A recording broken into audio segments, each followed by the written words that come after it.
come back for the second. India have won the test match. India have won the series. They're going to get back for two. India home. Lords goes wild. Hello and welcome to a new episode of the 81 All Out podcast. This is Siddhartha Vaidyanathan at Sidvi on Twitter. And I'm joined by 81 All Out regular, Ashoka, who is at ABVan on Twitter. Hi, Ashoka. Welcome. Hi, Sidvi. Good to be here.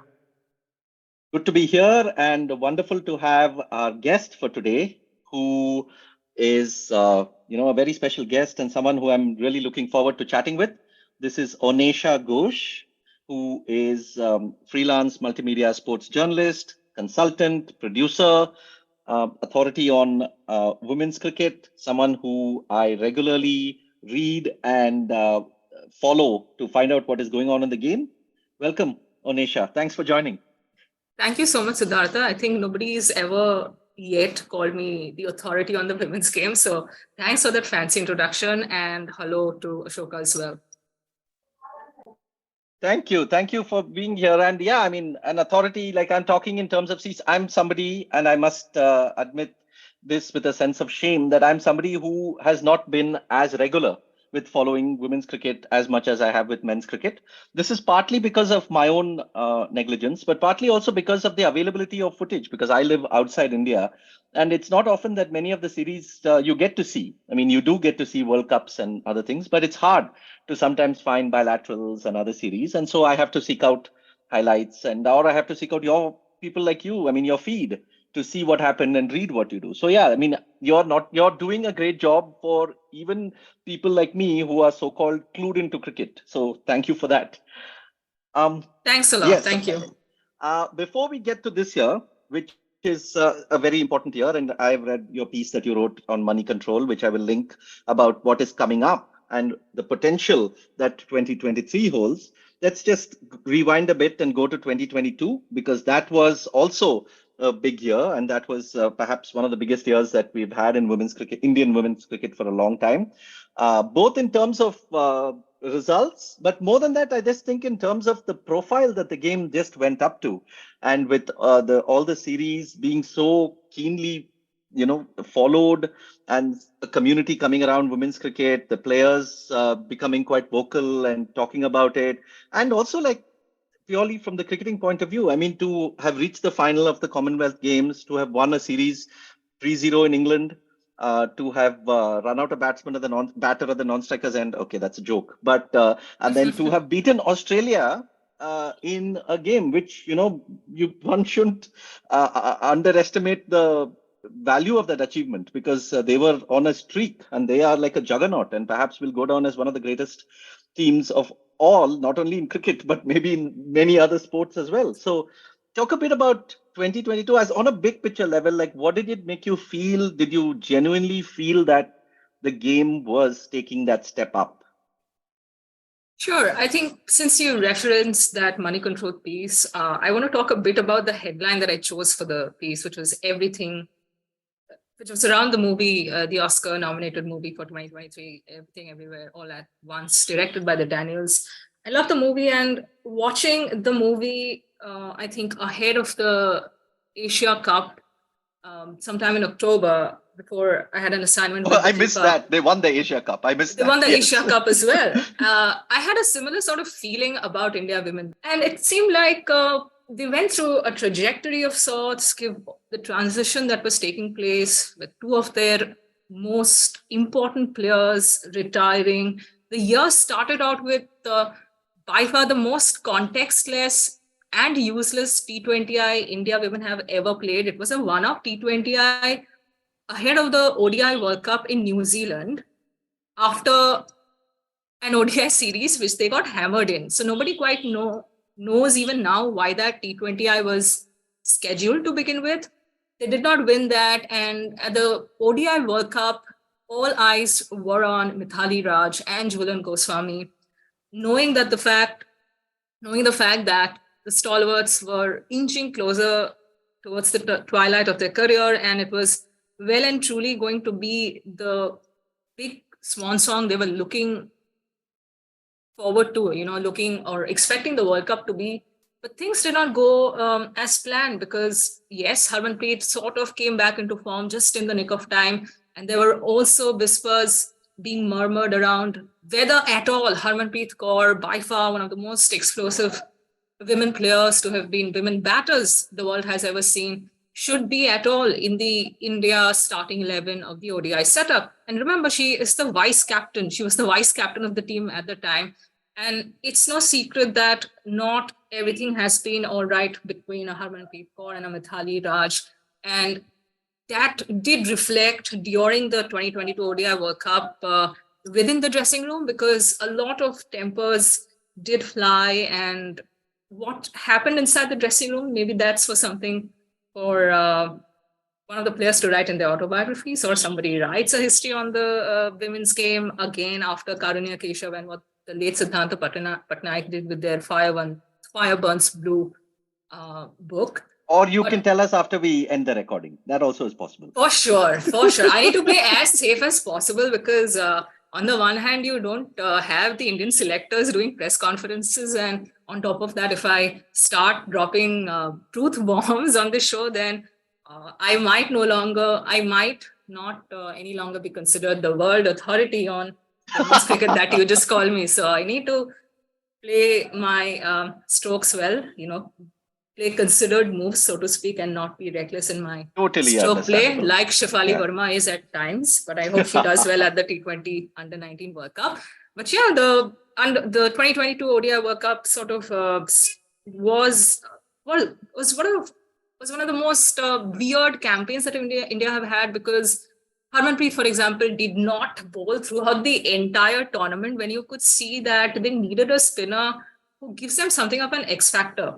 And the one innings she bowled in was the final match, which Minya Dupree, the South Africa former captain who recently retired, knocked the sails literally out of India, and courtesy a no ball featuring the one and only Deepti Sharma robbed India the opportunity of making the semi-finals. And it was the first time India did not make the knockouts of a world event since the 2016 T20 World Cup they played at home. And that was literally a different era altogether, because the sensation that the women's cricket team of our country is right now, not just in India, but also globally, they were nothing like that back in 2016, because they were playing in empty stadiums in Delhi.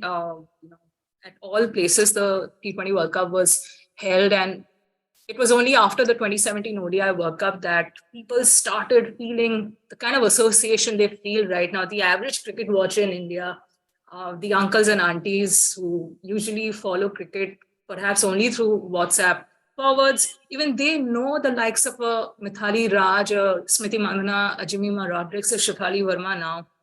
And social media played a huge part, the ICC's digital team, and how they promoted that ODI World Cup in 2017 on social media did play a huge role in giving that kind of, or generating that groundswell of interest around that tournament and around India women.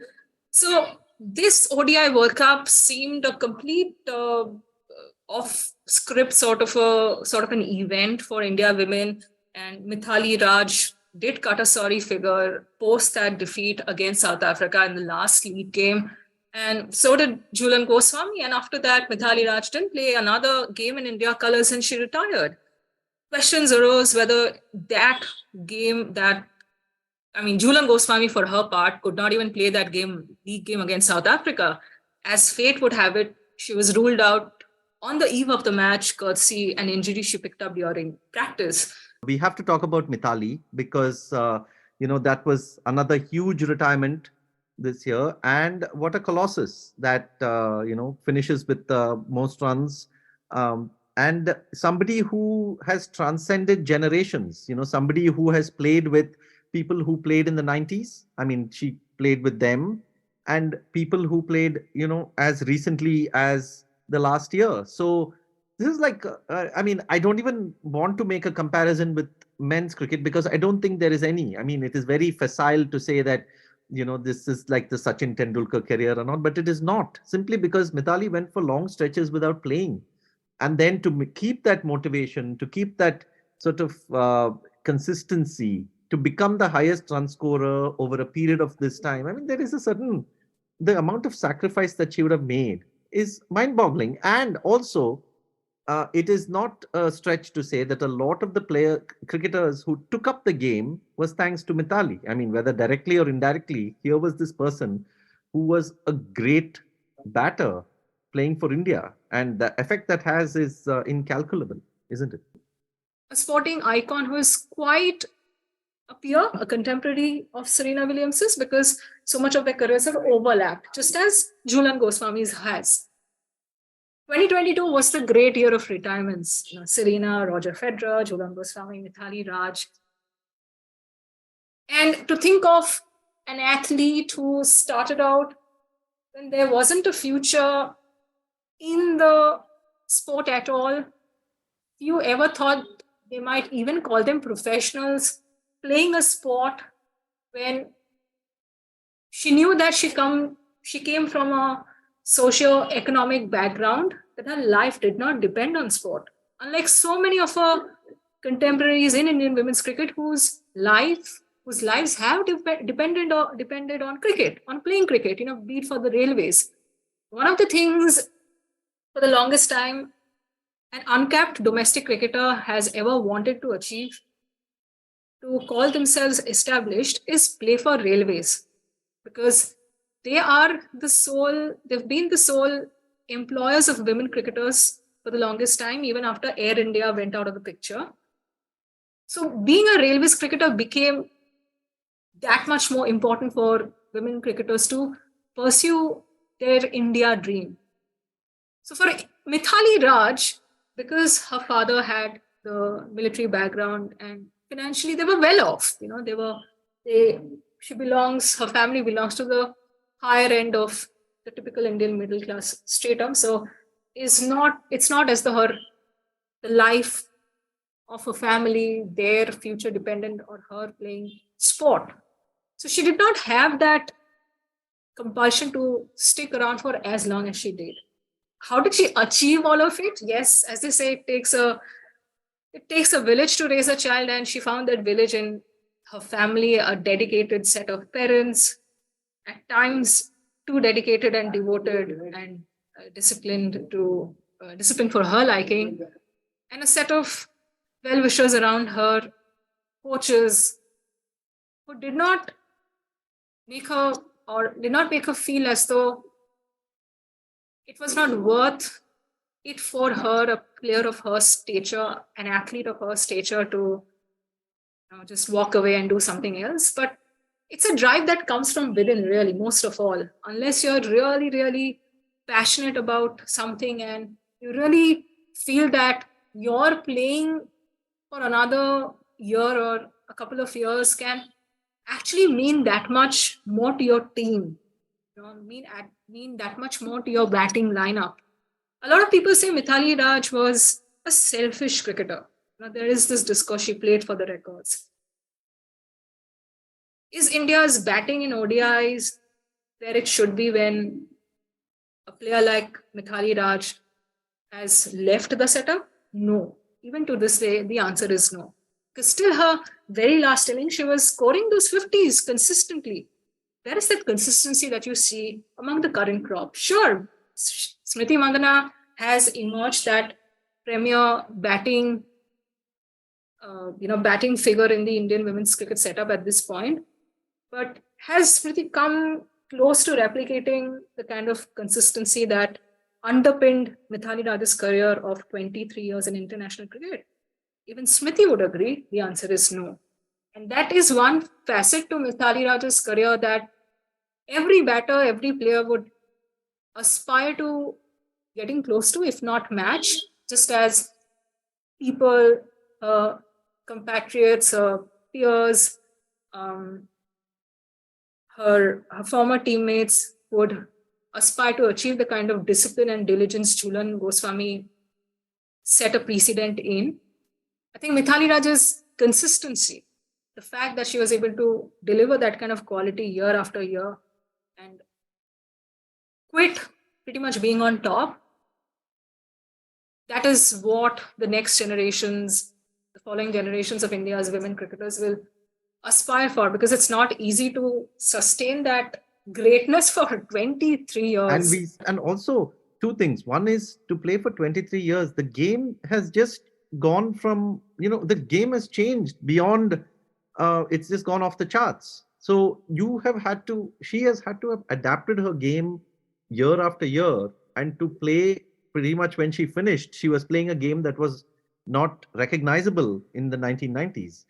And that is one thing. The second thing is, you mentioned Serena Williams. And yes, Venus Williams and Serena Williams is a remarkable story, and for where they came from and what they did. But always remember that Serena Williams got a $12 million contract when she was 17. Now, what does that do? That basically says, okay, you're financially secure, you're financially fine. Now you focus on tennis, right? Now, remarkable as her story is, but the thing is, Mithali never had that.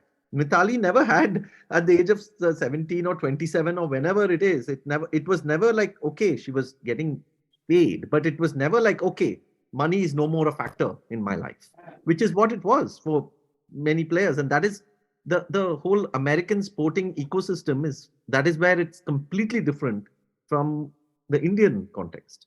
The central contracts came into existence in 2015-16 for Indian women cricketers, and the BCCI were the last of the full member nations to introduce central contracts. And here again, we've spoken about intent, right? We've spoken about what the kind of advantage that you possess as a board if you're cash rich. The BCCI has been cash rich for the longest time. What took them so many years? What took them to be the last of all full member nations to introduce central contract to a handful of women cricketers? Mithali did benefit from that, as did her peers like Jhulan and Harmanpreet, so on and so forth. Not having that financial cushion to rely on, and also that encouragement from the society, that here is somebody who's worshipped as a cricketing icon or a sporting icon in the country. Did that really happen? Even when you go out, you might show people a picture of a set of women cricketers. Yes, it's likely that Mithali Raj will be the first person that a passerby is able to recognize. But it's also likely that more people will recognize, with all due respect, Yuzvendra Chahal than they will a Mithali Raj. So it is a reality about India. It is a reality about Indian cricket. So neither did she get the financial backup or the financial incentive that a player of her caliber, with all the achievements, the laurels she's brought to the country, nor did she have the recognition that any achiever in any walk of life would expect. Yes, it's one thing to be so self-driven as to completely lock away things like recognition and laurels, but these things do matter, right? And sports persons, athletes are human beings after all. So kudos to the human being and the athlete that was Mithali Raj for being so driven to be able to block out disappointment after disappointment, to be able to overcome self-doubts, battle through injuries that have been debilitating in several phases of her careers. Her knees were pretty much gone by the time she was at the 2022 World Cup. That said, I would love for both Jhulan Goswami and Mithali Raj to play the women's IPL or whatever the league is called, to feature as marquee players, even if it's for that one season. For them to play the tournament is the least I think Indian cricket can do. Unlike Mithali, when you saw, missing Mithali was obviously a great cricketer who played, but, to just be as able to see a Jhulan Goswami run in through that run up and bowl fast has a certain visual and visceral appeal that, very little else can have, like for, forget young girls, but even like young boys watching or young people who want to take up the game, to see this personality that she was and to watch her bowl that length and to bowl that way and to get all those wickets. I mean, there is a certain monumental inspirational quality to it. I mean, apart from the statistics and the wickets and all that, I mean, she was such a torchbearer, right?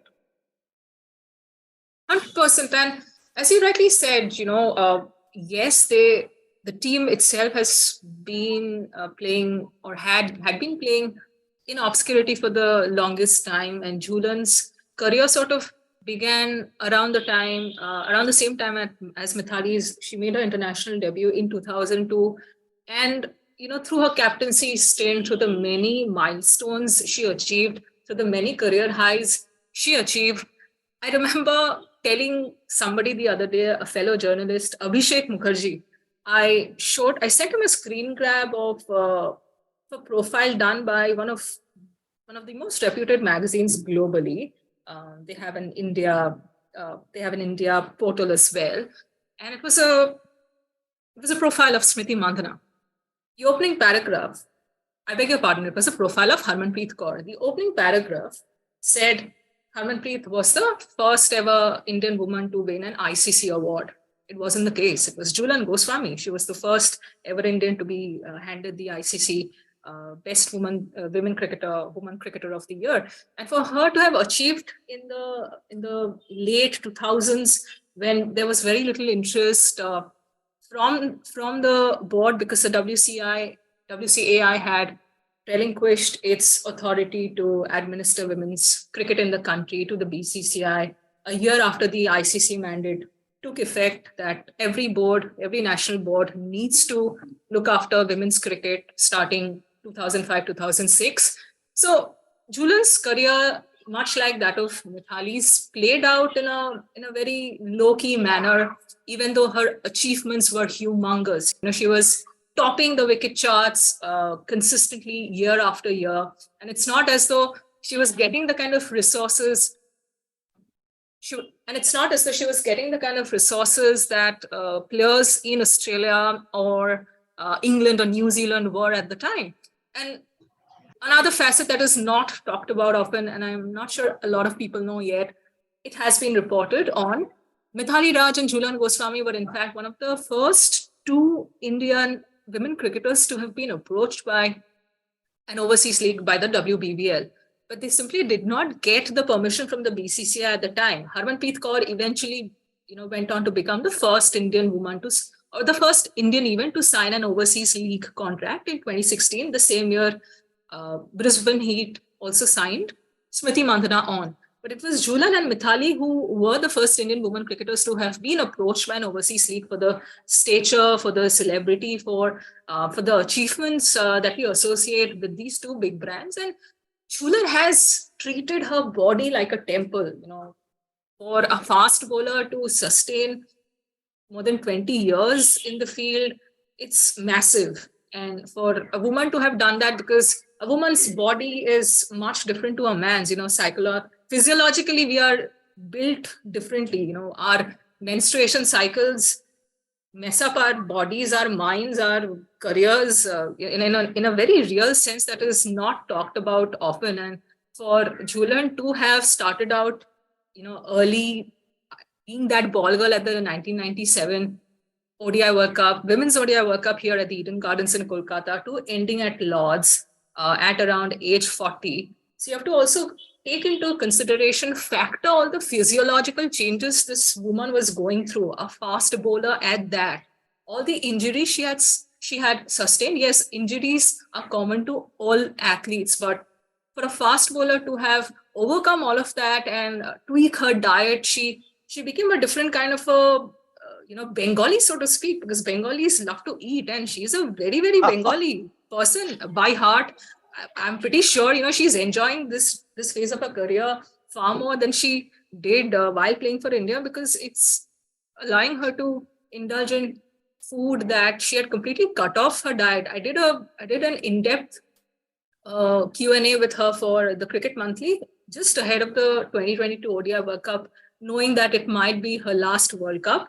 And she spoke about how she would, abstain from having maida, wheat, sweet of, the least saccharine of things no longer featured on her diet. So she did make a lot of sacrifices, and being a Bengali myself, and I can seriously vouch for the fact that it takes monumental confidence, monumental self-control to undergo that kind of a journey. And Jhulan's the aesthetics of Jhulan's bowling. She's, the stature she has as a woman, as a human being, the height, the accuracy, the follow through. The way she would bend her back literally all the way down, and the flow of it all, the visual poetry that it created. That is something that we'll miss, not just because it led to all the wickets that it did, but aesthetically it made for great viewing for all lovers of fast bowling. I'm sure whoever had the opportunity to follow Jhulan's career, I think it takes a lot of good karma to begin with to get a farewell of that kind. Because here in Kolkata, where I was at, with a suffering or recovering, trying to recover from a heartbreak because I couldn't be at Lord's, I was at the Inox Theatre at Elgin Road watching a cricket match for the first time in my life on the giant screen. Wow. A cinema hall playing a cricket match, that too of a woman cricketer. Yes, this is a very important qualifier that I need to add, though I hate adding it elsewhere. But women's cricket doesn't enjoy that kind of fandom, that celebrity, that stature in our country even now. But to see Jhulan Goswami bowl that last over, where everything happened, everything distilled, her entire career of sorts of more than 20 years came alive through that final 6 balls of a 2-decade-long career, and everything that happened around that farewell that was given to her by the Cricket Association of Bengal, her state association, at the Inox Theatre was incredible. You had one of the top CAB officials in Abhishek Dalmia, who's part of the BCCI admin setup now. He was there. So was Snehashish Ganguly, the brother of former BCCI president Saurabh Ganguly, and another top BCCI official himself. And to see young women Bengal cricketers from age groups under 16s, the under 19s, under 23s cheer every time Jhulan Goswami appeared on screen, whether it be when Harmanpreet hugged her ahead of the start of the game and Harmanpreet was in tears, and Harman doesn't show a lot of emotions that projects her vulnerability. Even that was, cheered on by these Bengal cricketers, former India and Bengal cricketers, coaches, people who've been part of Jhulan's cricketing journey for so many years. That was an incredible moment for me to witness and document. I remember being there for the entire game. In Lord's, as we saw, she bowled one of those amazing spells as has been a staple throughout the majority of her career. And obviously the Deepti Sharma dismissal, but her retirement became one of the big talking points of 2022. But even then, I wouldn't say that there is somebody who can even get close to what Jhulan has done for the team, that consistency. Maybe at times she did not show up on the wickets column in a few of the matches here and there, but the consistency, the economy, that is something the Indian team is going to miss, as they will the discipline. Because watching a senior bowler, a senior player in the team go about her business, whether it be at training, at the gym, during warm-ups, during the match, with the kind of diligence, the industry that Jhulan Goswami did, I think that is something the youngsters are going to miss out on in terms of hinging their future on, hinging their hopes of becoming a person or an athlete like that, or most of all, becoming a professional like Jhulan Goswami was. That is a big void that the Indian women's cricket team is going to feel. Especially in the upcoming South Africa World Cup, where in South Africa you need at least 2 to 3 pacers in the team, right? You have Pooja Vastrakar, you have Meghna. I think Meghna and Anjali, I don't know what's happening there, but you have Pooja and Renuka as the established pacers. Who will be the third pacer? I have no idea. I don't think there is anyone has claimed that spot. But yeah, for sure, if you have a bowler who has bowled for 20 years and as the leading wicket taker, and if that bowler is retired, that is going to be a major void to fill. Yeah, and that's a long-term project that India started working towards as far as the shortest format is concerned. Since Jhulan Goswami retired ahead of the 2018 World Cup, T20 World Cup in the Caribbean, I believe, they knew that Jhulan Goswami's services will no longer be available, and she sort of called time on her T20 career out of the blue. It was out of the blue on the outside, but within those in the know of how things panned out.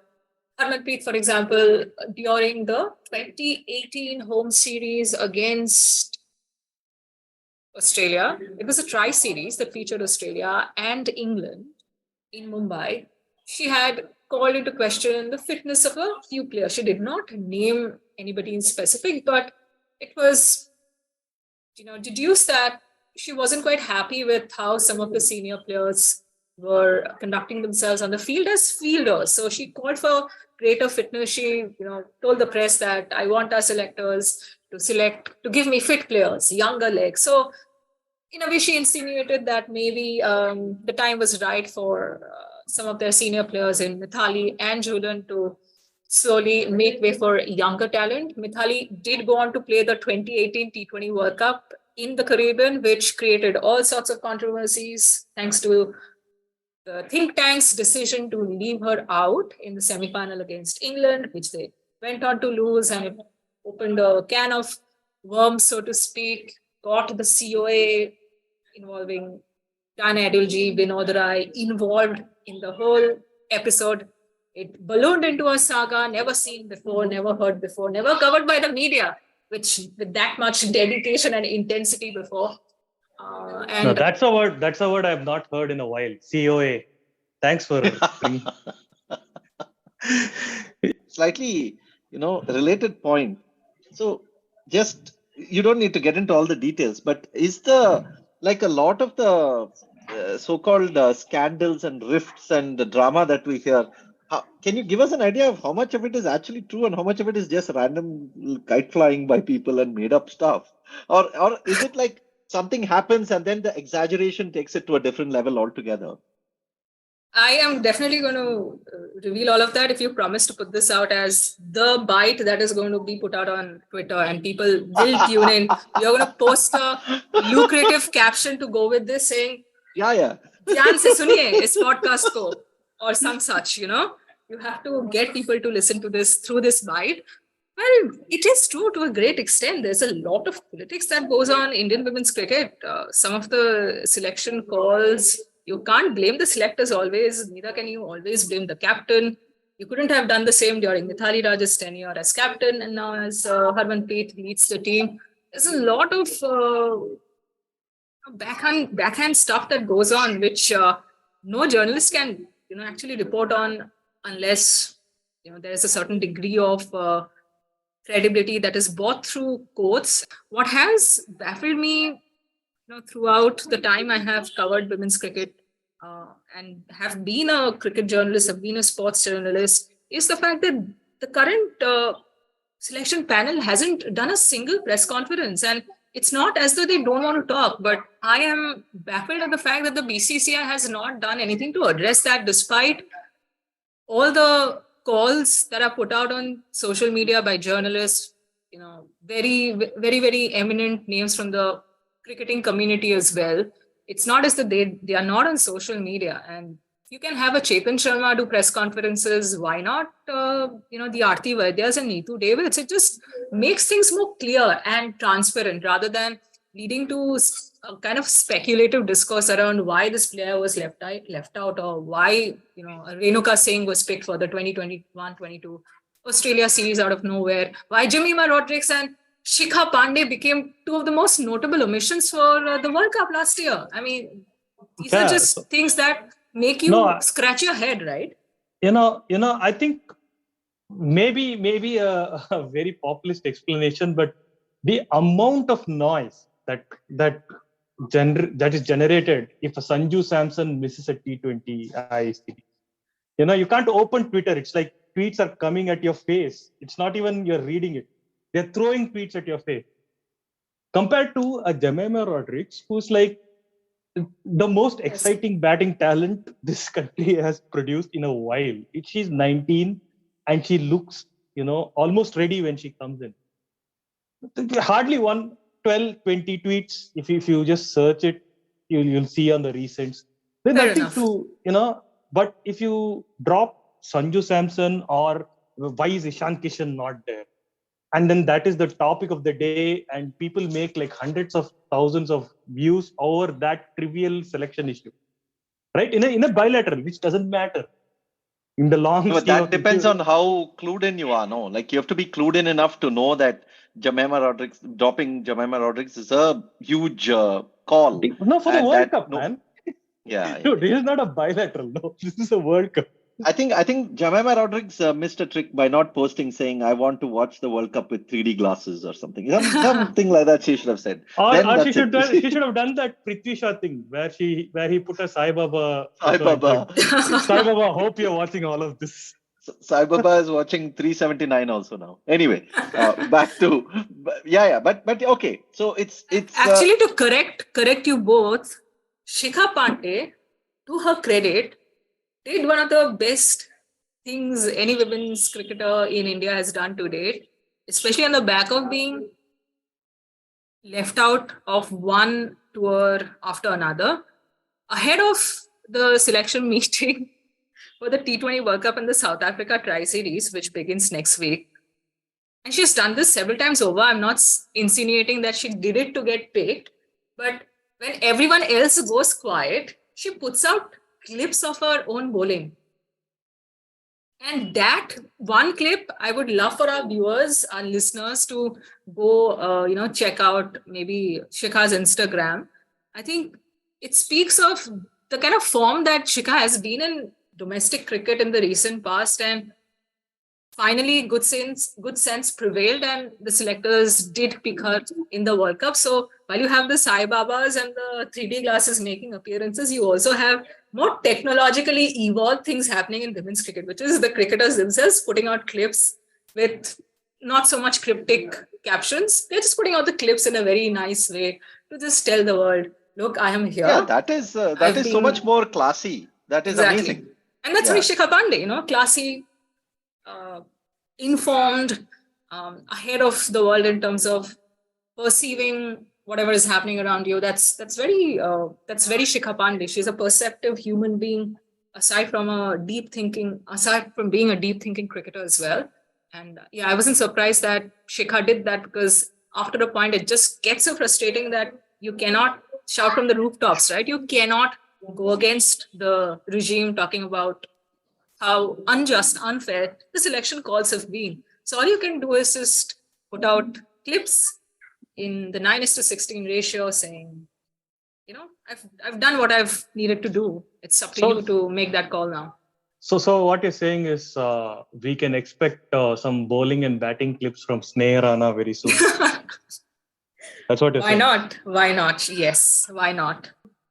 Going back to 2022 and the performances. So we have to get to the Commonwealth Games because, that was such a huge moment for the team. First of all, representing your country in a big games like that. I mean, that itself is such a dream come true. And then to reach the final and to do so well, of course, we can talk about the final at some point. But first of all, I don't know. I mean, people are watching women's cricket. They must be by now sick of this Australian team, right? Like sick because they're so good.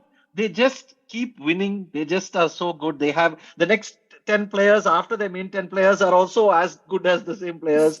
Some person gets injured, the new person comes and does better than the other girl would have done. What is going on? And that Commonwealth Games final was one such moment where I'm like, oh, stop it! Enough is enough.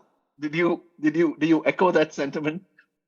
Yeah, before I talk about how I felt watching the last few overs of the Commonwealth Games, I think I am completely on board with you in terms of the viewers having gotten sick of watching Australia being Australia. And I think the viewers who watch the Indian women's team take on Australia on television or who go to the ground, watch it at the stadium, they need to immunize themselves by, I don't know, putting on Nimbu Mirchi or some other talismanic thing that makes them or equips them to palate the awesomeness that Australia brings to the table, as you rightly said, no matter what 11 they field. As far as that Commonwealth Games final is concerned, gosh, I had a different sort of a view in a very little sense, because I was working with the Commonwealth Games Indian Olympic Association as the media lead and the media head, the attaché. So I was clicking pictures with my DSLR sat near the long off boundary when Harmanpreet Kaur was looking in control. She had just stroked the 50 and things looked like, for the first time in the history of Indian women's cricket, India are going to end up on the winning side of a final against Australia. But then the most weird thing happened, and it sort of brought back all the not so great memories as an Indian spectator, not so much as a journalist, because I've written in a very non-biased, unbiased way on Australia as well. That's a team I love following, love covering as a journalist as much as I do as a viewer. Harmanpreet lost her wicket after what was one of her best knocks in her T20I career, a 43 ball, 65 or thereabouts.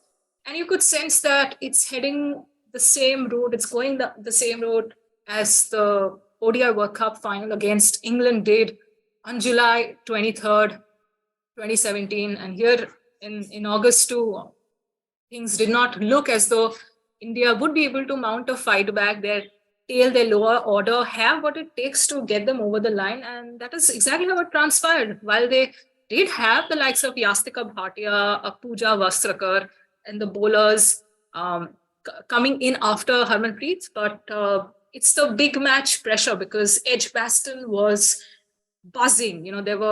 Everybody from Birmingham probably had descended upon Edgbaston, upon the Edgbaston Stadium to watch the first ever Commonwealth Games women's cricket competition final. So a lot of history enveloped that fixture, a lot of history enveloped the tournament itself, and India having defeated hosts England in the semi-final, which I think should go down as one of the most breathtaking and important victories in the history of their game. Because, make no mistake that England are no pushovers. They had a solid team, though they were missing their designated captain in Heather Knight in that tournament. They had a good enough team, a well-rounded, balanced team to, again, make it an England versus Australia final.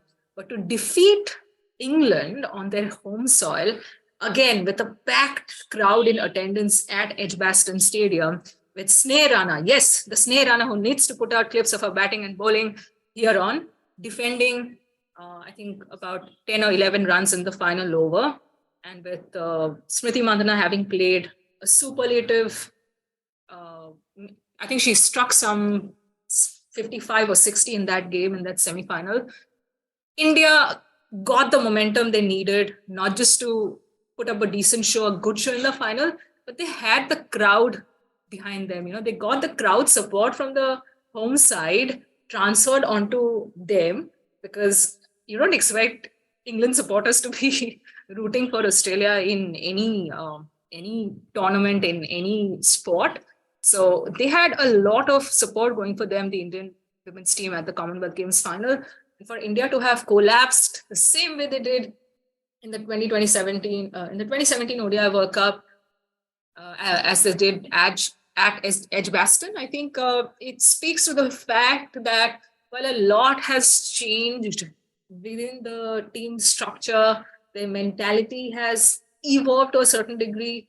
They have had so many coaches coming in and going, and they've had so much raw talent, new talent, young blood coming through the ranks into the starting 11 as well.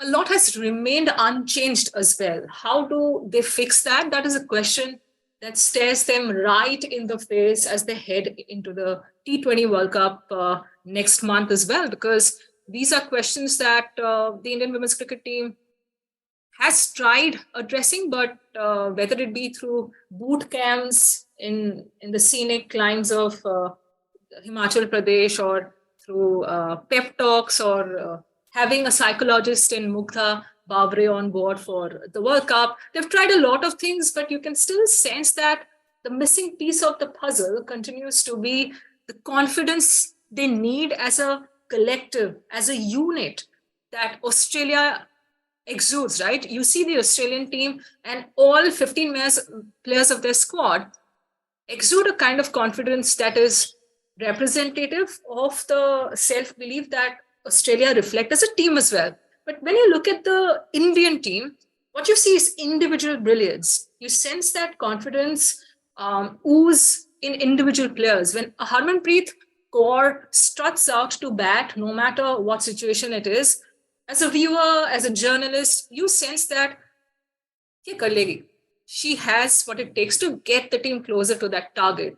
Or when a Smriti Mandhana goes out to bat, you have a similar feeling. Now with Shefali Verma, Jemima Rodrigues, even when Renuka Singh takes the new ball in her hand, something's going to happen. There's going to be a lot of action, a lot of movement. But when you look at them as a team, you don't sense that vibe of self-belief you would expect of a team that has played so many major events, finals, and has punched above their weight to perform superlatively. Unlike the men's cricket team, which does well in bilaterals, but hasn't been able to perform to their potential, perform as a unit in major tournaments. That partnership between Harmanpreet and Jemima in that chase. Final. Yes. And final, I think it was close to 100. It was 90 odd or close to 100. That was such a beautiful partnership to watch. I mean, it was one of the best batting phases for Indian cricket, perhaps in 2022. I mean, of course, there was Smriti and Harmanpreet scoring centuries against West Indies in that ODI World Cup. But just the ease and the fluency, and Harmanpreet is like, she could do anything that day. I mean, the way she was just swinging those sixes, it was so beautiful to watch, and which is what makes that heartbreak even more exaggerated, right? Because you see such great batting and you're going closer and closer to the victory, and then you lose 7 wickets in like no time. What is happening? What is going on? So that is exactly when you look for the undo button in the match. Can we like go back a few steps so that we are not in this position? Can we undo that wicket? And Jemima Rodrigues, mind you, I don't think it has been reported on, though Jemima would be completely okay with me saying this.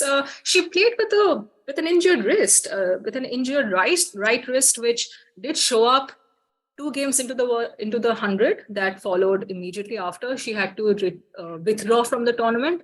When she played that Women's T20 Challenge in Pune, at one of the pressers, she did mention that it was a family again. She believes in her faith. She believes in Jesus. She believes in prayers. And the people around her played a big part in absorbing a lot of the, not so great vibe she was feeling at the time.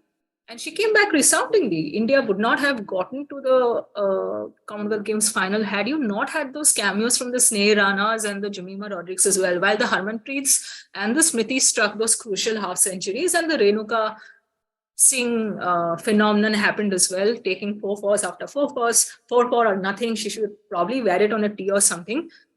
But you did have those contributions, those cameos from the likes of Jemima, and that kind of form she took to the Asia Cup as well. Again, in the previous edition of the Asia Cup, which took place in 2018 in Kuala Lumpur, Jemima Rodrigues was part of the squad, mind you, but she did not feature in a single game. Nobody figured why. She warmed the bench.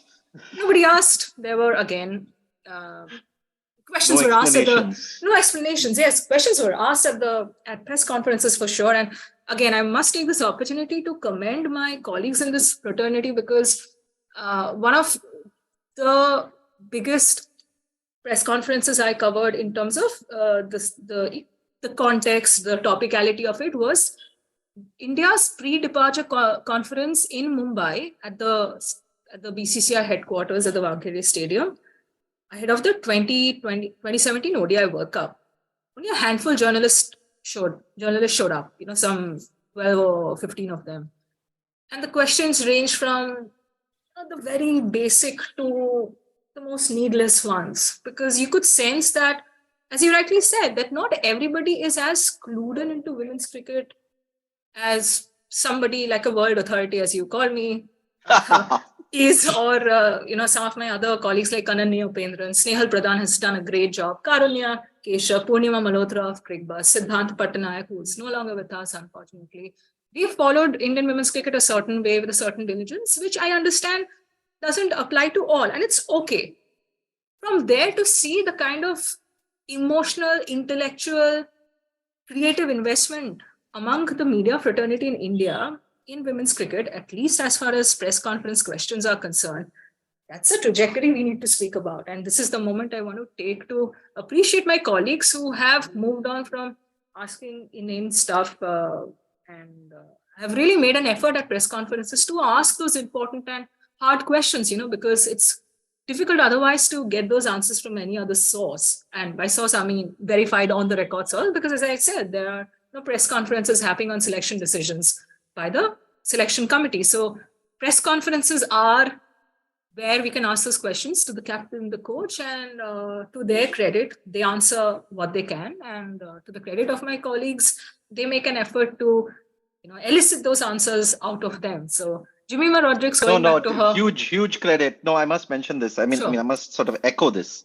and say that huge credit goes to all the names that you mentioned and a few others that you didn't as well, because ultimately, the general public may largely watch Commonwealth Games or World Cup or even only the final. I mean, how many people would have watched each and every match of India's campaign in the Commonwealth Sure. Games? But the final, obviously, a lot of more people tune in and there is an interest. But it's extremely important for people to follow through every game they play and even every game they don't play. And, when they're having all these warm-ups and sessions and women's challenge, because that is what ultimately leads to the continuity in the knowledge of the game. So absolutely echo that. But yes, Jemima Rodrigues, while you continue on her, I also want to quickly,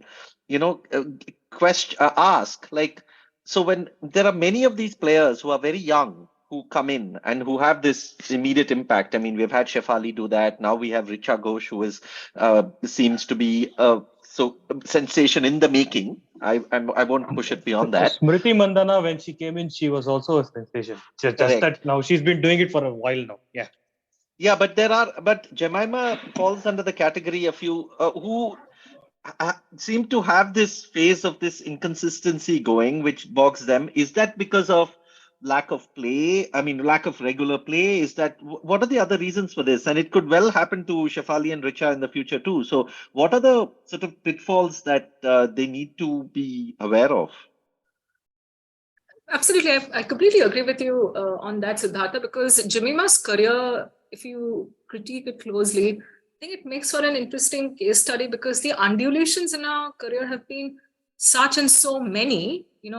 One series she does extremely well, the Asia Cup, leading run scorer, literally hammers every single bowler she faces, and the following tournament she's at least struggled to cross the single-digit score mark. What explains that? It could be the fact that, number one, there's a lot of competition within the setup now. You have to understand that if a Jemima Rodrigues doesn't perform, there's a Harleen Deol breathing down her neck.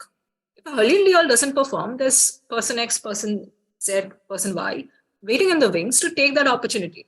How they might perform is another thing, because it's based on the fact that the selectors have introduced so many characters in this play that the protagonists at times get threatened by the peripheral players, so to speak, the peripheral characters. So my question would be that, is there enough communication taking place between the selection committee? And the answer is no.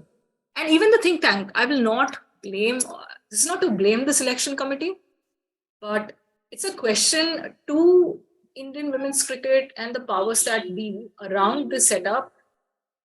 Why aren't things more transparent? Why isn't there more ease of communication within the key stakeholders? Within the core, whether it be the players and the selection committee, whether it be the BCCI officials, because they do play a big part in determining the names we see on press releases.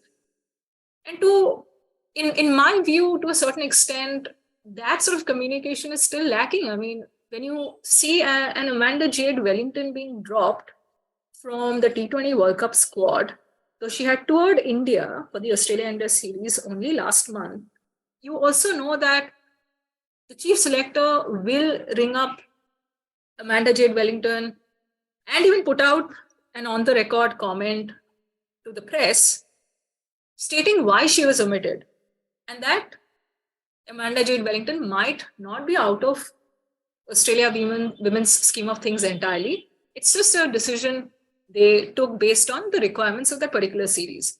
Does this communication happen often and in the manner they should in Indian women's cricket? The answer is no.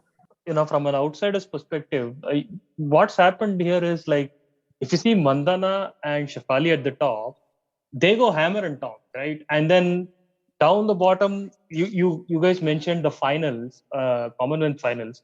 From there till now, you can see that Deepti Sharma has been encouraged to, play more freely and play a hitter's role. And she's complemented with Richa Ghosh, right? That leaves Jemima and Kaur, more Jemima than Harmanpreet in a very dicey position, right? Because if top 2 wickets fall, Harmanpreet starts to do the anchor role. Now you are left with 2 anchors in the middle, and that kind of slows the initial momentum, and then that leaves Deepti and Richa and Pooja to do a lot more. So there is a slight role confusion there as well with Jemima. And as far as I watch Jemima, she's a proper batter more than a hitter. She's a very high pedigree batter. Classical batter. Yeah, and so that there is a slight role confusion there at the top of the order. And that is tied in with Harman's role as well. So that is a knot that they have to untangle before the World Cup. We have to, at least Harman has to say, okay, fine, everybody around me is hitting. I'll also go hammer and tongs. Therefore, you do the anchor role if required. Or it may be the other way around. They may say to Jemima that Harman is there to anchor. You kind of, go at a quicker pace than required. So one of the two has to be, clamped down before they get to the World Cup. Spot on, Ashoka. And I think it's a problem that has plagued them for the longest time, which explains the mysterious exclusion of Richa Ghosh from the Commonwealth Games squad entirely. The difference that we are speaking of in terms of India ending on the losing side in the final is, in my view, to a great extent, Richa Ghosh, because you needed somebody who could come with the kind of reputation that Richa Ghosh brings to the table. She'll go all guns blazing from ball 1. So she has the physiological means to back her ability, to back the clarity in her head. And her not being at the Commonwealth Games robbed India of that cushion. And what you said is a perfect testament to the fact that what India haven't yet addressed, and this is a question that has been asked to every single coach that has been at the helm of India women over the past 5 years, starting with Tushar Arothe. At least once I have covered Tushar Arothe, W.V. Raman, Ramesh Pawar, and now Rishikesh Kanetkar, is role clarity. India do not know what their ideal 11 on a given day is. On the other hand, you have an Australia which makes an winning 11 out of whatever resources they have available. India doesn't have that luxury. So you have to have some method in your madness. You cannot afford to, leave out key players. So that clarity has to come during selection decisions, during the off season, when the captain, sits down and has a moment of reflection. And that conversation has to happen within the think tank involving the players, the selection committee, and the coaching staff as to how do I create a potent, a formidable, a threatening starting 11 enough that can at least play, 7 out of 10 games I'm going to play in the next 2 months. India do not have that clarity. When is it going to come? How is it going to come? Which head coach is going to bring it? That's anybody's guess. One of the things that seems to be coming together, this is a year, we of the World Cup, the T20 World Cup for women, and then this is also the year when the long awaited women's version of the IPL could come in. But one of the things that India seemed to be working really well towards is that really nice, stable, and powerful middle to lower middle order. I mean, they seem to. I mean, it's a little strange that a lot of those players have to often rescue India from poor positions. But the moment you get like a solid base, like a good start, then, with the likes of Richa Ghosh and Pooja and all these players, you just feel that, okay, then they are going to get that acceleration at the end, right? I mean, that is probably like the biggest strength that they have through that lineup. I'll add to your question and post that to Annesha. Is that Indian women have the blessing that the men's team don't, in a way, because they have, like a plethora of cricketers who do batting and bowling excellently well, right? And that is like absolutely suited for T20. They have Pooja Vastrakar, they have Deepti Sharma, they have Neerana, they have Devika Vaidya now, I think. And so they have like 4 or 5 people, and Harleen Deol, if I missed her, sorry. So they have 5 people along with Harmanpreet, and now Shafali also bowls. So they have 7 bowling options without even getting to the main bowler, right? And that means like they have like insane batting depth. We have like a amazing crop of cricketers who can hammer the ball and also bowl in 2-3 overs in a T20 as and when required. Like captain has options. She surely does. But if you look at the names you just spoke of, they're mostly spinners. What India have lacked and still need to a certain extent is their pacers to be, at least a few miles or a few light years close to where they have been in the past to Australia's pacers, frontline pacers. They need to have those resources in the pace bowling contingent who can close out innings.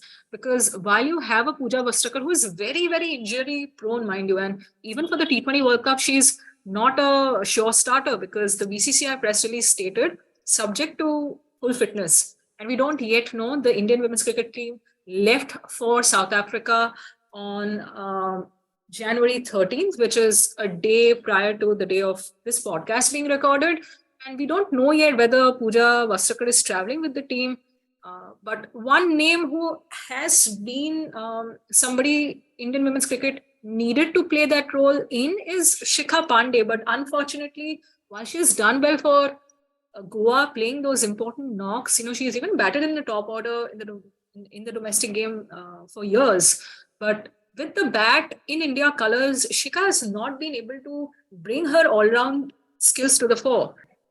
Another minor thing that I noticed that Indian team doesn't have is wrist spinners, right?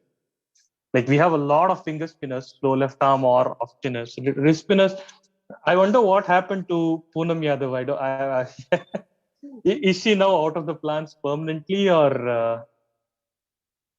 The nation wants to know, right? Sure, I think Poonam herself might want to know. Again, it brings us back to the paucity of communication. Poonam Yadav used to be... We should get some women's selector on this podcast and say, we have 50 questions for you from different people. Please answer it right now. I think they might, but as long as it's off the record, they will. They'll have to seek BCCI permission. That is the prevalent discourse, every time you try to reach out to them for quotes. But I also understand their stance, because unless you get the go-ahead from the superiors, from the main dispensation, again, I'm not sure what is stopping the BCCI from allowing India women pressers with the selectors as they do with the men's team. But yeah, Poonam Yadav used to be that go-to bowler for Harmanpreet Kaur, the way Renuka Singh, the pace bowler, has emerged in the recent past. Poonam Yadav set the 2020 T20 World Cup alight with that extraordinary spell against Australia in the opening game of that World Tournament. And she's kind of fallen flat, and you could potentially foresee that happening with a bowler like Poonam Yadav, because the major strength she possessed was her flight. She's short stature, she's pint size, and she did have a very potent googly, but after a while you could literally see teams starting to be able to read her to the extent of completely blanking the threat she posed at a time. Wrist spinners have been a big part of India's success in the history of their game, and as things stand, much of how India perform at the T20 World Cup will rest on Devika Vaidya. That's because she did reasonably well in the Australia series, and Devika is a bowling all-rounder. So much more than what she does in the batting lineup. I think her getting those important wickets as the frontline wrist spin option is going to be key to India's chances. And that might also, the skill might also give Harleen Deol an edge over Jemima Rodrigues, I feel, because in the one match that Harleen Deol played, she impressed, right? It was a run out that brought her into an innings. It was a run out effected by none other than the captain, Harmanpreet Kaur. But Harleen impressed, and Harleen is a very good leg spinner in her own right. And who knows, she could well and truly challenge Jemima Rodrigues for that spot. So I think it would be unfair if Harmanpreet chooses to pick Harleen straight away in the tri-series that begins next week, that also features West Indies and hosts South Africa. Jemima should be given opportunities, but after a point, should she not be able to perform, God forbid for Jemima, I think Harleen is waiting in the wings to, pad up and also turn her wrist to give India a few overs. Now, all this election business is all done, all cricket and all okay. Let's keep that aside. Come to the single most important moment in women's cricket history ever. Deepti Sharma. Okay? Deepti Sharma. The moment that got the whole world to talk about women's cricket, no other player, no other team, no other moment has got every single person with no connection to cricket also are now saying spirit of the game randomly from the side. Dude, this incident went on for 3 weeks, man. But that is a record in news cycle. Like, even COVID, after 2 weeks, people are like, okay, enough, we have had enough. Even James Cameron's... COVID actually killed people. This one was like the most banal incident. It's a rule. It is there in the rules. He did what was allowed within the rules. End of story. Yeah, I mean, even some of the biggest box office hits do not run that long at the theaters. And I think Deepti Sharma has become the biggest cricketing icon from India since Amir Khan's Bhuvan in Lagan. Well done, Deepti Sharma. This is what was required of you since Ashutosh Gowarekar's magnum opus that got India some thrill, some moment of glory. I mean, first of all, this was, there was a stage in the match. This was against England. This was at Lord's, and whatever you say about it being just another ground, the fact is that those who go to games in that ground don't think it's just another ground, and those who have an idea of Lord's, many of them don't think it's just another ground. So there is that symbolism, and then there is Deepti Sharma effecting this run out pretty much, to wrap up the game. And then there's this captain, Harmanpreet, who is like totally backing the player and the whole team and everything else. So there is a certain, very weightiness to the moment. Yes, it's in the rules and it was run out. That's all fine. But, it's not, I mean, recently we saw, right, when Rohit Sharma withdrew the appeal. Now, why he withdrew the appeal, whether he should have, that's all a different issue. But the fact is, for a captain to stand by their player and say, no, this is in the rules and this is done, that takes its own level of leadership and backing. I'm not saying Rohit Sharma is a bad leader, but, I'm saying that it's much harder to do what Harmanpreet did than to do what Rohit did, is what I'm trying to say. Yeah. And to do it, as you rightly said, in the opposition's backyard, yes, we're talking about the hallowed turf that Lord's is. That is one ground that became the moot point. The other ground is the model ground, right? I mean, bafflingly, people started making this a culture thing, kind of started projecting India, women, India, and even Indian journalists on Twitter. In a certain manner, they made a very India-centric, painted a very regressive picture, I felt, of India. And even some of the commentary that we saw, comments coming in from the official broadcasters, which I mean, Nasir Hussain's live commentary itself. Yes. Exactly. Nasir Hussain is one of the legends in the game and obviously a big and important voice in the commentary ecosystem. He speaks more sense than many others worldwide have, literally. But for him to have taken the kind of stance he did it took me by surprise because at that point in time, perhaps more objectivity was the need of the hour, because you should have explained to people that, look, this is very much within the laws. This is not illegal. It's not, she's held somebody at gunpoint and done something that's criminal. But it became a very moral high groundish sort of an approach that several factions of the media fraternity also took, mostly outside of India. And Harmanpreet stuck to her words.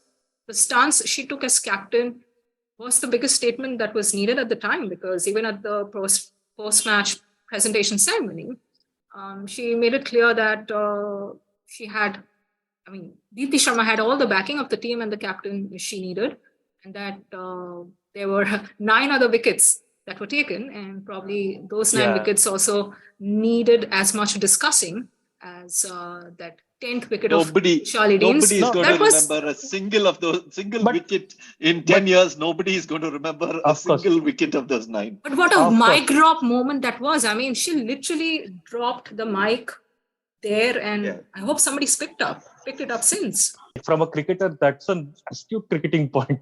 You're talking about the 10th wicket, which anyways was within the laws. But there were 9 other wickets that we picked. And then this was a series win for India in England, which is a big deal. Not just a series win, it's a whitewash. I mean, we just won 3-0. And that is a momentous thing. And for all of that to be, discredited by something which is, very banal is like insulting, man. And what else should she have said? I mean, she should have said, please concentrate on things that we actually did really well.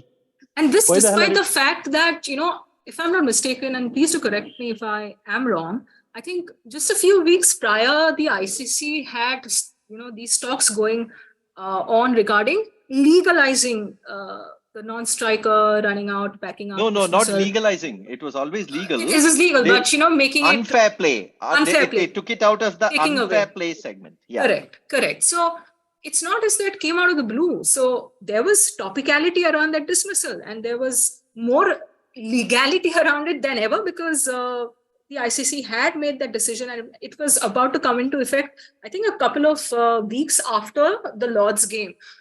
So that kind of makes you question the stance that has been taken by the cricketing fraternity in several parts of the world. And I was quite taken aback to see a similar tweet emerge from England, an England player, regarding Mannat Kashyap, an under-19 India left-arm spinner, whom I saw live trying to effect the same kind of dismissal at the Mumbai Bandra Kurla complex during the India under-19s versus New Zealand development side series in December.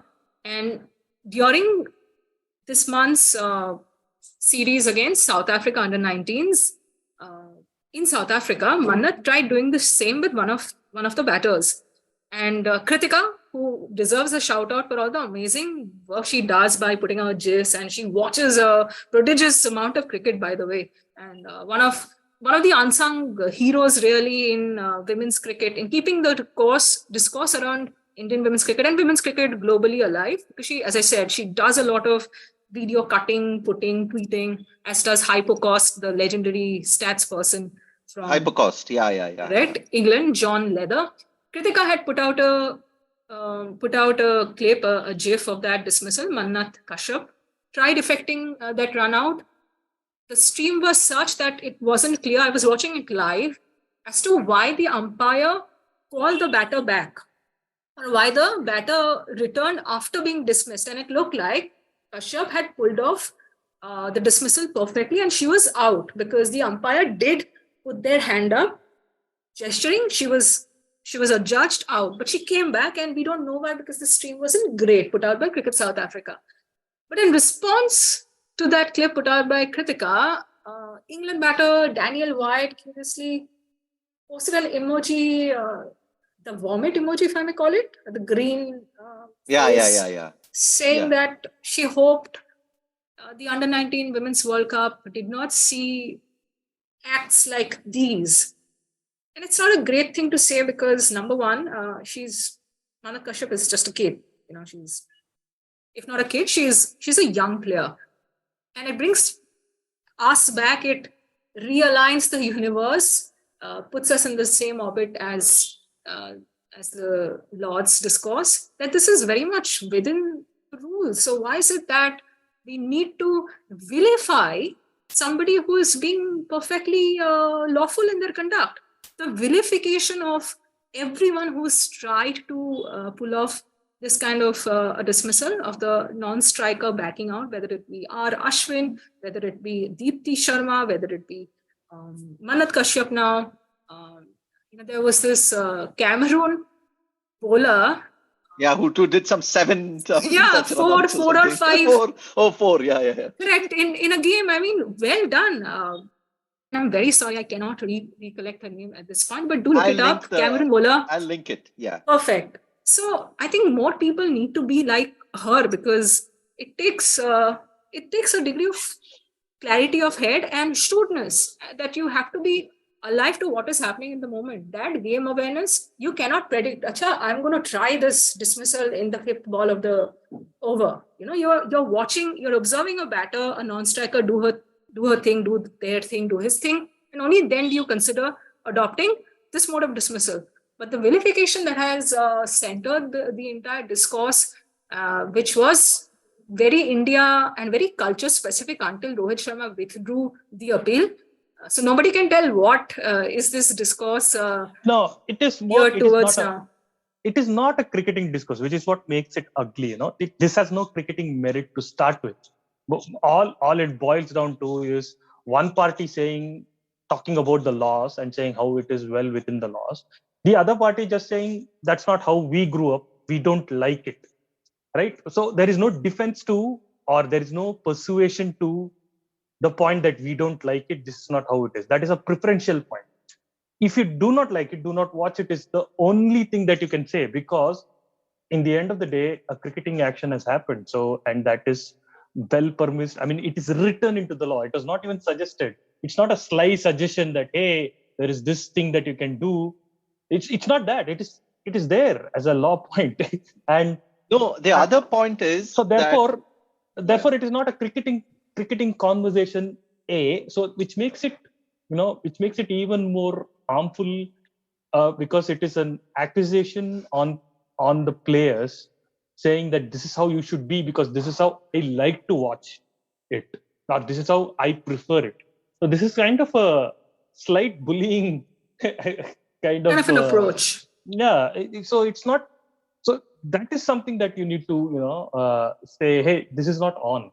And the horrible part is even cricketers say such views, and that is the major thing, because then that adds weight to the whole conversation, as if both parties have merits. Oh, you say this is between the laws, and he says that this is not on. It's not. This is not equal points that are being considered. One is a very correct point, and one is an opinion or a preference.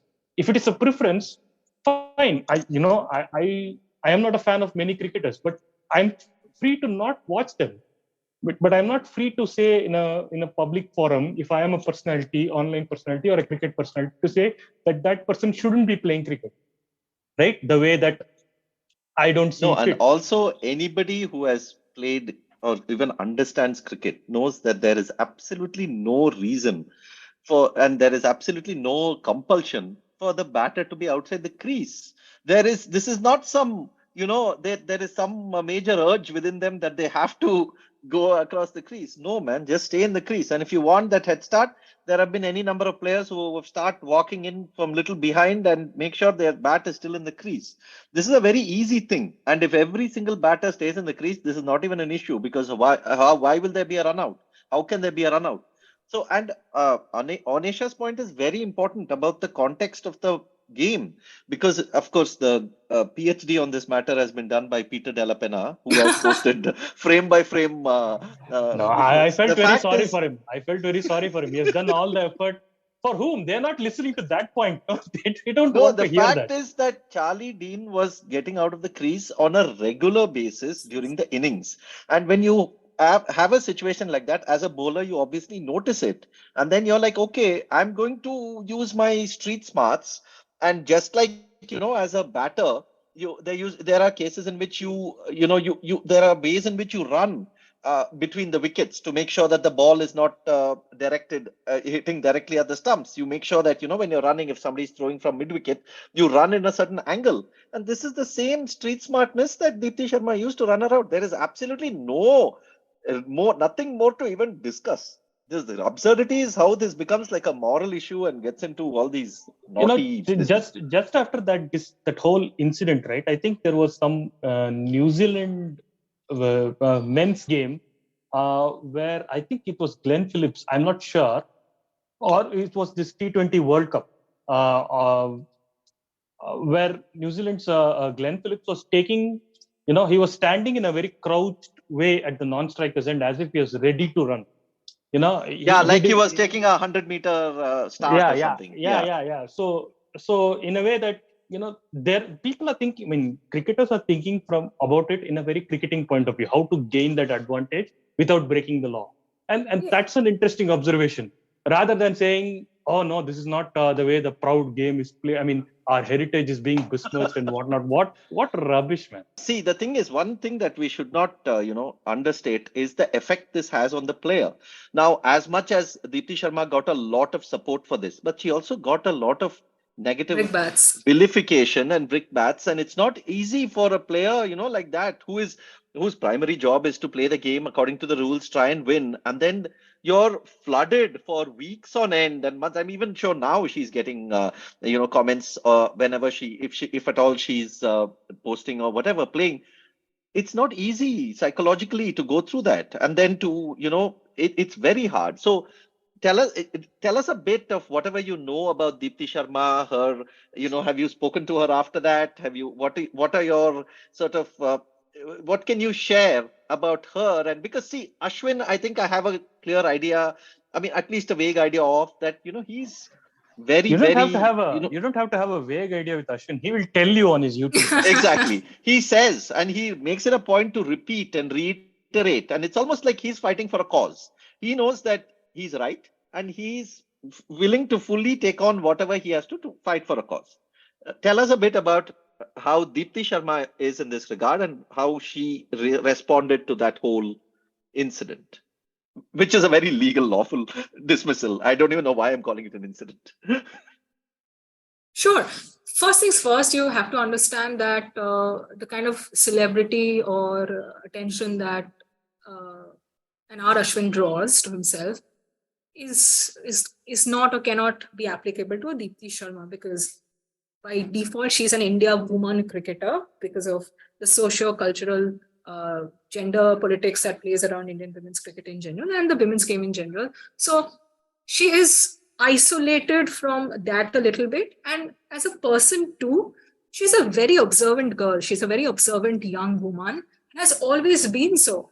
And I remember tweeting this, from way back in 2017 to at least until last year, before that incident, as you spoke of at Lord's, is the one person who could have, and I always expected was in a great position or put herself in a great position to pull off a dismissal like this, was Deepti Sharma. Because if you follow her career, anybody who's followed her career would remember that she has this propensity of pulling out of a delivery stride to give the batter kind of a wake-up call. But she's never tried to effect that.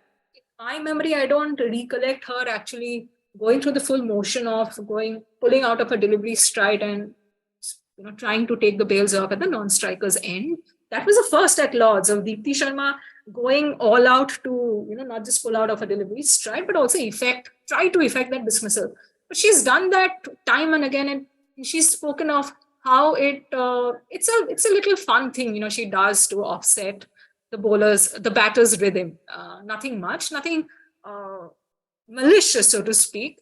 And among the current crop of India players, or somebody who's flown under the radar for a long time, while the Harmanpreet Kaurs and Smriti Mandanas have become the poster girls of Indian women's cricket, is Deepti Sharma, because she's a quiet girl. She will observe you from head to toe, and as Ellis Perry said in a podcast right after that Lord's incident, that she did not expect Deepti Sharma to pull this off, not from a moral high ground point of view, but simply knowing how Deepti Sharma is. Ellis Perry has played with and against Deepti Sharma. So she knows that here is a very quiet young woman who likes to do things than speak about it in a private life too. She's very much like that, has a very sort of close-knit circuit of friends and very soft-spoken. You can barely hear. And she's got a very mellifluous sort of voice as well. And she's not very active on social media. She doesn't post her Twitter things herself. The only things you can expect her to post herself are what you see on her Instagram story. And the most outright example of the kind of person she is or what her mind may be on a given day. The exhibit that I saw recently was her posting a screenshot of John Cena following her on Twitter. So that is Deepti Sharma. She's happy being in her own space like that. She doesn't care what the world is, saying, the kind of noise that has been created around it. Has it affected her or not? That is an interview that needs to be done. And I hope to speak to her very, very soon. And it's going to be an in-depth interview to know the person behind Deepti Sharma, because so much has been thrown at her, right? And she's remained in a different universe, so to speak, because of how she operates as a person. She will share scores of her content on her own performance that are put out by media outlets on their own feeds on Instagram and Twitter. I doubt if she ever logs into Twitter herself. Maybe it's the company that manages her that looks after her Twitter and Facebook. It's good to know, because that's exactly something that I would have expected.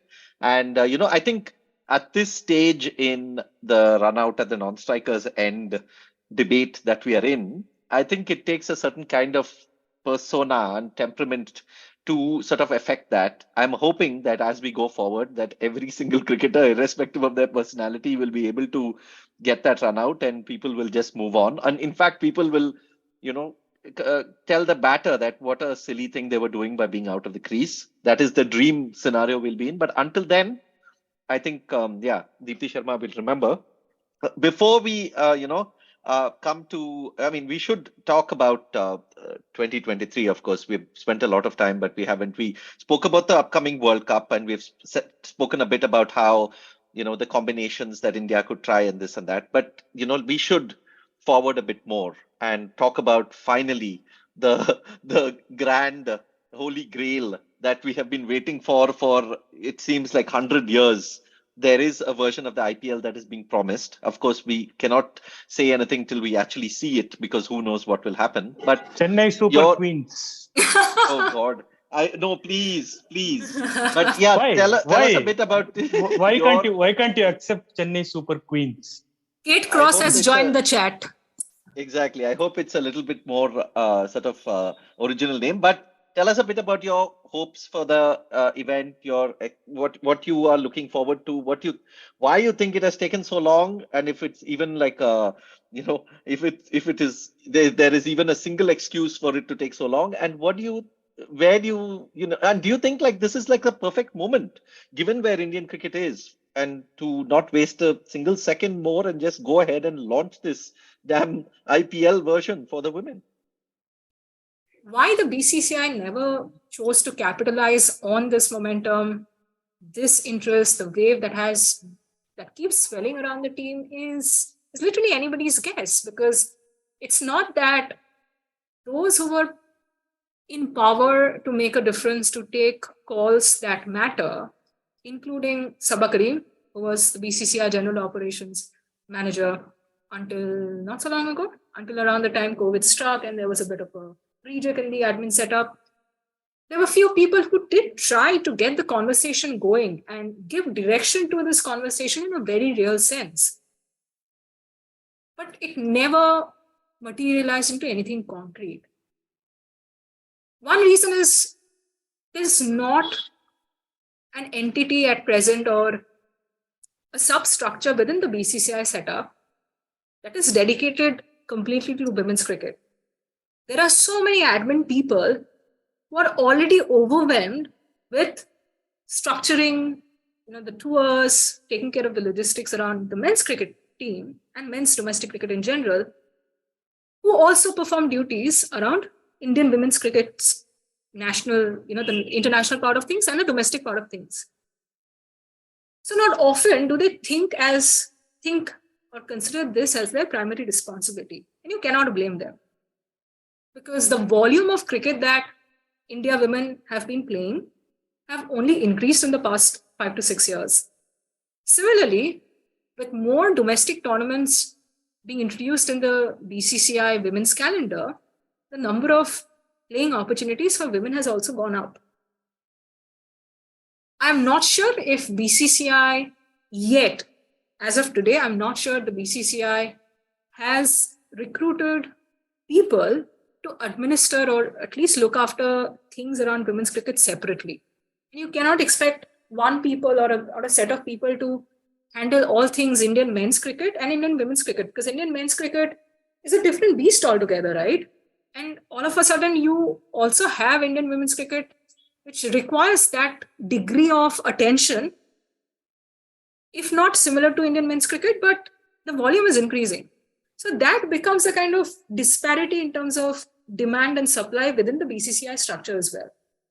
And that is also a reason why it's taken the BCCI so long for the superiors, for those right at the top of the food chain, to be given the kind of intel that was required to be convinced that, yes, time has come to actually launch a women's league fashioned after the IPL. I'm again interrupting, but you did mention a small side note that said, I don't blame them.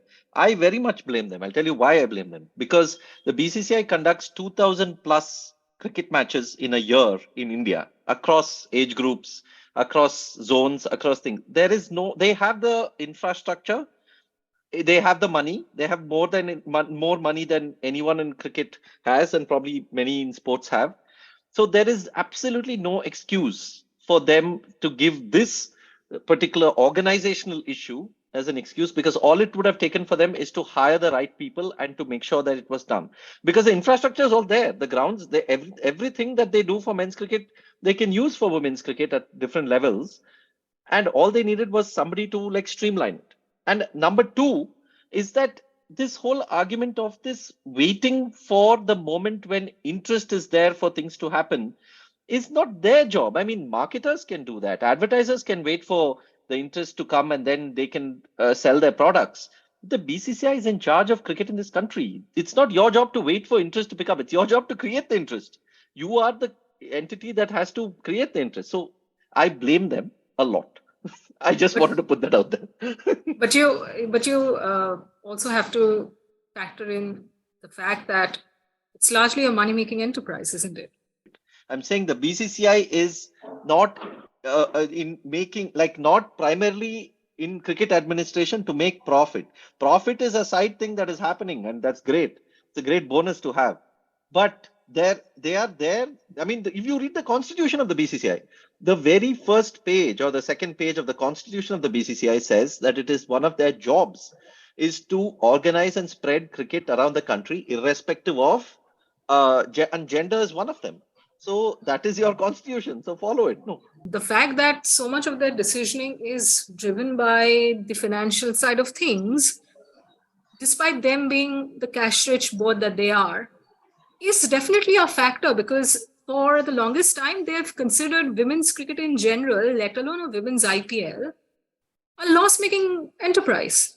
So when you have that thinking built in at the core of your philosophy, and not to mention that never in the history of the women's game has some of their most influential people in office thought women's cricket as something they wanted to go out of their way to promote. Whether it be we've had former India women cricketers being told certain things by former BCCI heads. So that thinking was never there. But that's ridiculous. No, because under 15 cricket, in India, by definition, is a loss-making exercise. Where who is making money out of under 15 cricket? Nobody. But they're doing it for a reason, because they know that 5 years later, that under 15 cricketer will play for India, or will play for IPL, or will play for state. That is the vision you need. No. Will play for India men, will play in the IPL. Will play for India men. Correct. Yes, that is the difference, right? India, the BCCI conducted an under 15 women's tournament for the first time this year. It concluded earlier this week. And imagine how long the men's equivalent has existed. So that speaks exactly what I was talking about. You think of the amalgamation of factors, whether it's driven by a certain perspective around gender, a certain perspective about making money. It all comes together, and it's done. It's sort of undermined women's cricket in the country, which is why we are still lagging. What England have done or Australia have done. At least by 5 to 7 years, will an IPL expedite the process? It sure will. But even then, for us to peg us on a level playing field as Australia, I think it's going to take at least a good 8 to 10 years. With regards to England, it could be a bit less, maybe 5 to 6 years. But we have positioned ourselves in the past more than we have in the present or the future as far as administering women's cricket is concerned. And these factors are all they all interplay. They're all interconnected in a certain way. So what kept the BCCI for doing it is, again, the word that is often thrown around in Indian cricket circles, intent. If you had the intent, you would go all out to do the market research, to hire people. Exactly what you said. Why hasn't it happened? Why did it take, while India men played so many series right after the pandemic, India women went without playing a single international series for 364 days after reaching the T20 World Cup final in 2020. So from the high of the MCG, 86,174 people watching that game, and I was there. It was easily a watershed moment in women's sport, let alone cricket. From that high to completely go off the visible spectrum of cricket for 364 days. They did not even have the Women's T20I Challenge that year, while the IPL was moved around and it was eventually shifted to the UAE, right? The Women's T20 Challenge disappeared off the calendar. Why? It speaks to the fact that the intent was not there to get things in place, to hire right people, to dedicate resources. Because there are well-meaning people within the BCCI whom I have worked with at the Commonwealth Games, I've had so many chances to interact with during tours. There are well-meaning people who want to do women's cricket in a very structured manner. But if you throw 10 assignments around the Indian men's team and then you tell them, okay, you've also got to do this, why is women's cricket and Indian women's team an afterthought? Why wasn't there any information around ticketing for the recently concluded Australia and India series until the eve of the match? Why did I have to hear in Navi Mumbai very powerful people asking, अच्छा कितने लोग आ सकते हैं DY Patil Stadium में? Normally कितने आते हैं? How many people usually flock or turn up at women's cricket matches? This is reality. How do I know? I was there. And this is... And what, 45,000 people did turn up? 47,000 people, easily the best attended women's series conducted in India. And this was right after... this comes at a time when India women did not play a single game in the year, and you are approaching an IPL launch year. You could have invested some resources in actually promoting it in a more structured manner rather than putting out an ad in a national publication on the day of the first T20I, thanks to your title sponsors at that. And because MasterCard have come on board, I must appreciate what they have done in terms of creating content. They did something around Harleen Diol, Renuka Singh, Shafali Verma. I went to the National Film Museum in Pedder Road in Mumbai after the series was over. Even then I could see buses flying which had the MasterCard ads with Shafali Verma, Renuka Singh and Harleen Diol. How powerful an image is that? Amazing. EST buses in Mumbai in front of the Wangkhere, in the most remote places of Mumbai where you understand if it's the Marine Drive, because the matches are taking place at the Brabant Stadium, you will have lots of advertising around the series, any series. But Pedder Road is not connected, is not in the vicinity of the Brabant Stadium. And even I was at Andheri. Even then, I could see MasterCard hoardings featuring these three players.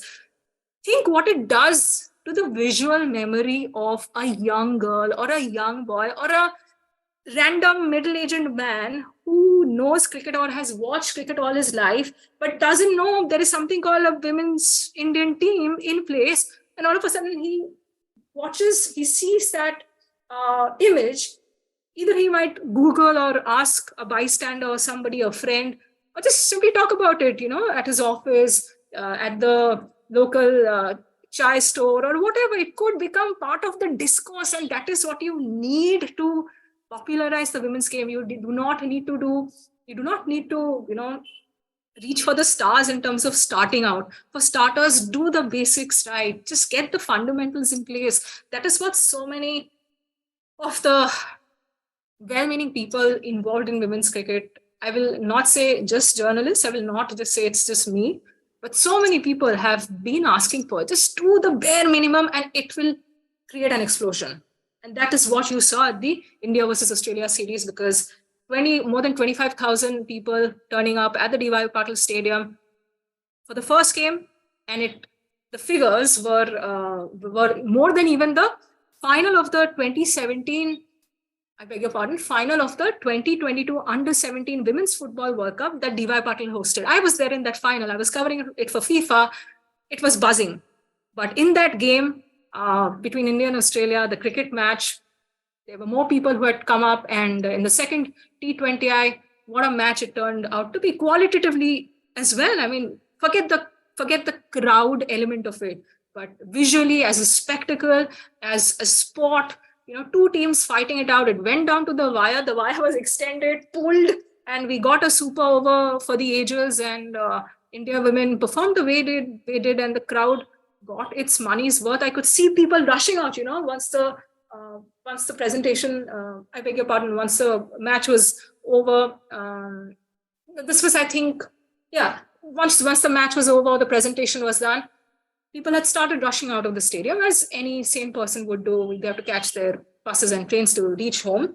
D.Y. Patil Stadium is not located in the heart of the city, mind you. So everybody, this is also for people on social media, if you say that, free tickets the, isliye people turned up, because the tickets were not priced. That was the primary reason behind driving people into the stadium. While that's true to a certain degree, you also have to factor in things like people are coming from far off places like Thane, Mumbai proper, all the way to Navi Mumbai, which is situated, some 50 or some more kilometers away. So it's near not Mars. Very. It is near Mars. It is near Mars. Navi Mumbai is not your Mumbai proper. However synonymous you think they are not. So for people to have made that effort, from college going students to office going professionals, for them to have showed up and stayed back till the end of the match, till India did that lap of honor. What a moment that was. That to me is going to define women's cricket in India and the buzz around this team for a long, long time. No, it matters. It matters a lot. It matters a lot. And it's amazing what young people, when they see these things, when they go to a ground and see these women play live in the flesh, when they see the games on TV, I have two girls, and they, every time, that their standard thing for me is, whenever I'm watching a game, is like, Daddy, is it boys or girls? And I'm like, it's boys. And they're like, when are girls playing? When are girls playing? So when that World Cup happened, the one-day World Cup happened, 2017. the timings, this 22, right? 22, right. The timings were perfect, because I live in the States, and New Zealand hours are perfect. So I said, okay, girls are playing, now you sit and watch. So, and they actually sat and watched, they're 6 and 4, but they actually sat and watched considerable portions of games. And you could see the interest that they have. That is number one. Number two is, irrespective of everything, just for purely cricketing reasons, the reason why to love women's cricket, especially at this stage, is that you have a wider variety of skills on show than you can see. You can see a Richa Ghosh, you can also see a Jemima, you can see you can see classical play, you can see big hits, you can see wonderful swing bowling, very good spin bowling. You have like almost you have test cricket in its shortened version when you watch a women's T20, and when you watch a women's ODI, you have so much to admire, and such purely for cricketing reasons, it's a great spectacle to watch. In fact, as the men's game becomes more and more power based, and more and more aggro based, this is actually a game that is opening you up to wider variety of skills, and this is a fundamental cricketing reason to watch more of women's cricket and appreciate it. Absolutely. And it doesn't happen unless you're able to see the practitioners of the sport, right? You will not believe in something I write about unless you know there is a possibility of watching them. So it becomes incumbent on those administering the women's game, not only in India, but worldwide, to create more opportunities for these cricketers to be visible, and applies even to the under 19 World Cup. Why wasn't, for example, the warm-ups streamed or televised, or clips made available? Because there is definite buzz around the tournament, right? And the ICC is doing its bit to promote it a certain way. But could they have done better? That's my question. When this is a historic edition. So the entire ecosystem needs to do its bit, not from a CSR perspective, mind you.